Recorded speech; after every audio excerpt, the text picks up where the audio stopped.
Welcome, food travelers. I'm Micah. And I'm Simon. We're here in Las Vegas on another day, headed toward the Chinatown Plaza to have some Xiao Long Bao. Well, one of the things that are really cool about Las Vegas and its growth is that all these different foods are kind of popping up everywhere.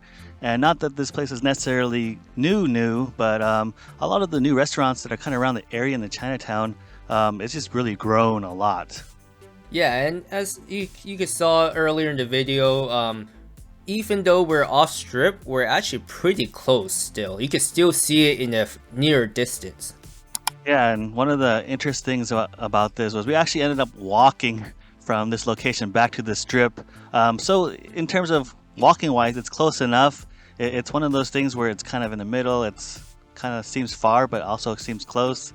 But you know, with Las Vegas, it seems like everywhere you are at, you're pretty much by the strip.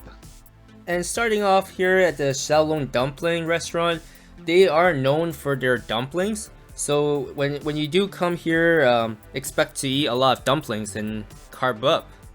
And if you're not familiar with them specifically, there are other restaurants that you might know of, such as Din Tai Fung. They offer kind of similar things in terms of food. So if you're not quite sure, that's exactly probably a best comparison I can give.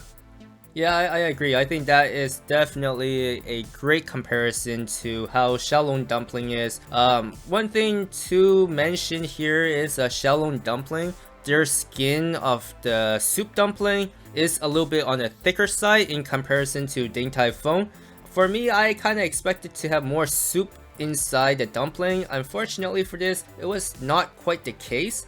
There was still a lot of soup inside, but even with the thick skin, I expected a little bit more.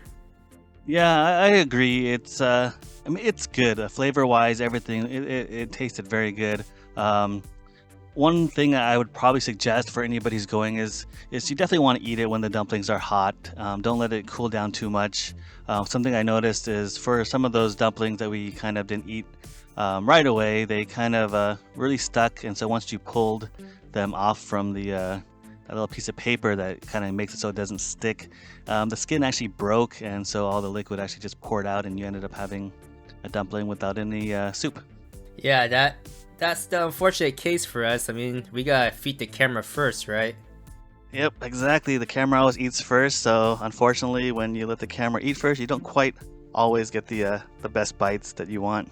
And if you've never had these soup dumplings before, you do want to be aware of it. When they do arrive hot, you can burn yourself. So what you want to do is bite a little bit at the tip of it, so that you let a little bit steam from inside come out, so that you could kind of slurp the soup out from inside before you really bite into it. Otherwise, you might get all over your clothes.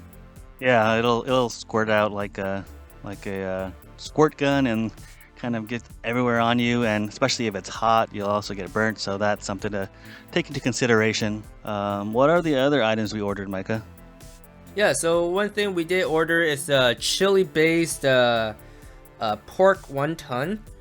This one, I feel like they made it different from the traditional style. I feel like there's like a taste difference. It's not quite the same as the traditional chili style ones, and the chili is not quite as hot too. It's just, I don't know how to explain. It's just different. Yeah, it's pretty possible they might have just used a different type of chili ingredient, and one of those things that are kind of odd where it doesn't seem like it's a big deal, but actually kind of is that, you know, depending on the kind of ingredient and where it comes from, it actually can change the flavor quite a bit, and in this case, I think that's probably what happened. Yeah, and some of these other items that we got was this beef noodle soup, and then we also got pan-fried dumplings, I believe. It doesn't look like it's fried, but the bottom of it is fried. Yeah, I agree. The bottom is nice and crispy, but when you look at it from the top, it definitely doesn't look like it got fried much at all. And then we also got those green onion pancakes, which is not really like a pancake, your traditional American pancake, but they're really thin, they're really crispy, so they're really good. Circling back to the beef noodle soup, it's a braised beef, kind of Every time we've been to a place like this, we've always kind of generally bought that dish. And for me, it just seemed like it wasn't very braised long enough, so it was really rough. It wasn't tender, the beef itself, as much as I would like to be. So for me, it definitely wasn't one of the favorites that I've had before of that dish. Yeah, and for dessert, we got the chocolate dumpling with banana inside. There was a lot of chocolate, so it kind of felt like you're eating a soupy dumpling, but in a dessert form. I thought that was pretty good. I really enjoyed that. If you really like chocolate with banana, it pops with the chocolate flavor and with the nice banana, and so together it's just delicious. Yeah, I feel like that was one of the best part.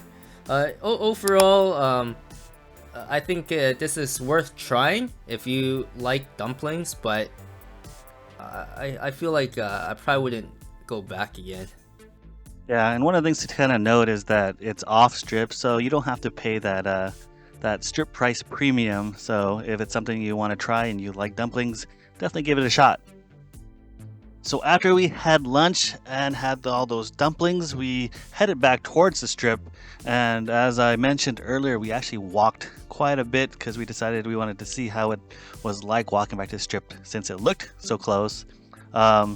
I would actually recommend you not to do that if you decide to do this, but in this case, we did do that.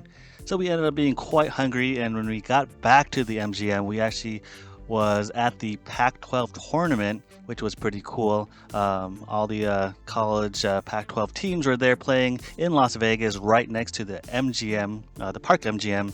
And from there, we actually went over and ate over at Best Friend. Yeah, and when we got to the Best Friend, since we were so hungry, this was kind of like an earlier dinner, and we had the chef menu. Yeah, Best Friend has a pretty interesting motif, especially if you're a kid from the 80s. That's what it reminded me of. If you are a fan of K-dramas, if you've seen the drama Reply 1988, it's kind of in that similar where you have a lot of tracksuits, just 80s kind of designs and memorabilia. So definitely something, if you're from that time, it'll bring you back some nostalgia.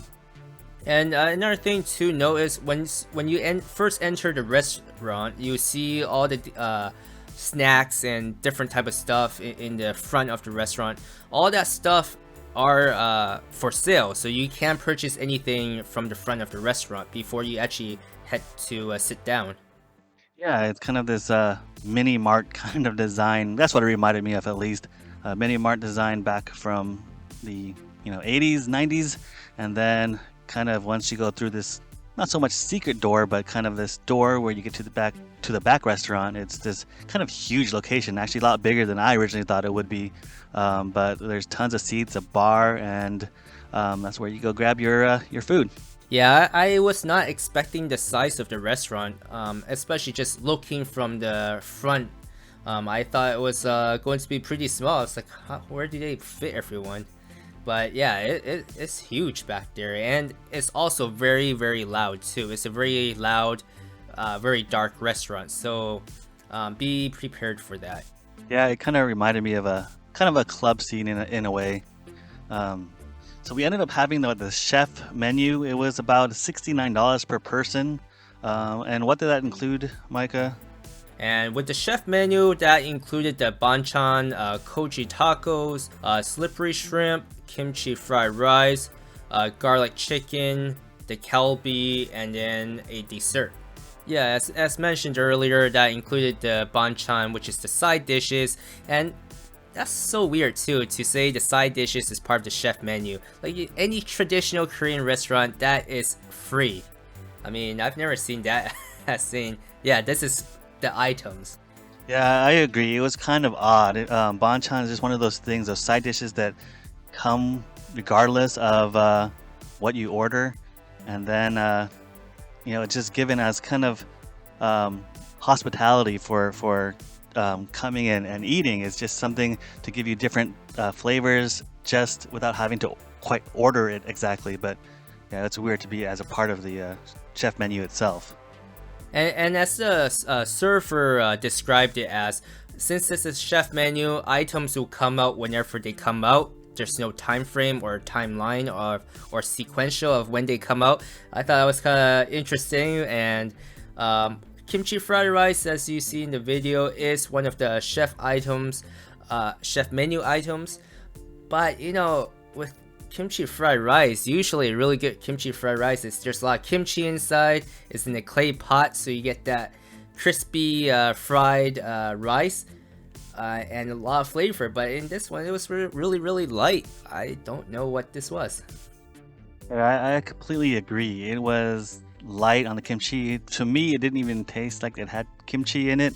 And yeah, definitely one of the things I missed most was the crisp edges that come from a stone pot. That to me is just a must. You just have to have fried rice in a stone pot when it's Korean fried rice, because it crisps up and it creates a different texture that just makes the fried rice just amazing. And in this case, it missed that point. Yeah, and that kelbi was like tough. You can see I'm like having a tough time trying to chew it, trying to eat it off the bone, and it's just tough. It's not tender. Yeah, it's you know, it's I hate to say it, I completely agree. It to me, it was just like if I went to a teriyaki place and I purchased kalbi from there, I would probably get equivalent or better. So I was kind of sad, and it's something I definitely don't like to say when I really just I'm disappointed in something, but that was pretty disappointing, especially for the price. You're paying, you know, $69 a person, and you're getting kind of, you know, low grade teriyaki-ish type food. But you know, to make everything up, I feel like the dessert was the best part of the meal. Like hands down, this mango cheesecake ice cream dessert was really good. Like if I was to come back here again, or if I was to recommend this restaurant to anybody else, I would just say, hey, you come here for the ice cream, for the dessert. Don't come here for anything else. Yeah, that was the saving grace, was this dessert, and it was amazing. We had the mango cheesecake, and it's beautifully designed. Just the way that they kind of plate the dish, you know, it's kind of somewhat deconstructed and not at the same time. Very interesting. It has the mango ice cream and the mango cheesecake itself. Just all the flavors together. It just kind of just shoots out at you. So, you know, if you really love mango, this is something definitely you would like to get. And yeah, like Micah said, I would definitely come back just to get this dessert because it's so good. And another thing to mention about this restaurant is everything is designed for share. That is how the server described it. So everything, even though we had a chef menu per person separate, but everything is designed to share. So even the dessert is designed to share for the party. Yeah, he said that it's based on how many people are ordering the chef menu, so they'll kind of cater the size to how many people who are deciding to get that. And if you did want to drink, you can try the cola with a Henny slushy. That is definitely really strong and worth the money. And to wrap up the episode is our notables. And for the notable today, we actually have the mango cheesecake from Best Friend. If you are a mango lover, this is a mango lover's paradise. You get this nice sweet mango flavor from the cheesecake, and that also combines with the kind of the tart mango-ness of the mango ice cream. Combined together, it just creates a great balance, puts you into a mango heaven. So if you are definitely a fan of mango desserts, I would definitely recommend coming over here and picking up this dessert. If not anything else, just order this itself and take it to go because it is worth it. If you've enjoyed the content you've seen, don't forget to support the channel and hit like and subscribe. And if you want to see additional pictures of food and our travels, go over to our Instagram page and follow us there. And thanks for watching.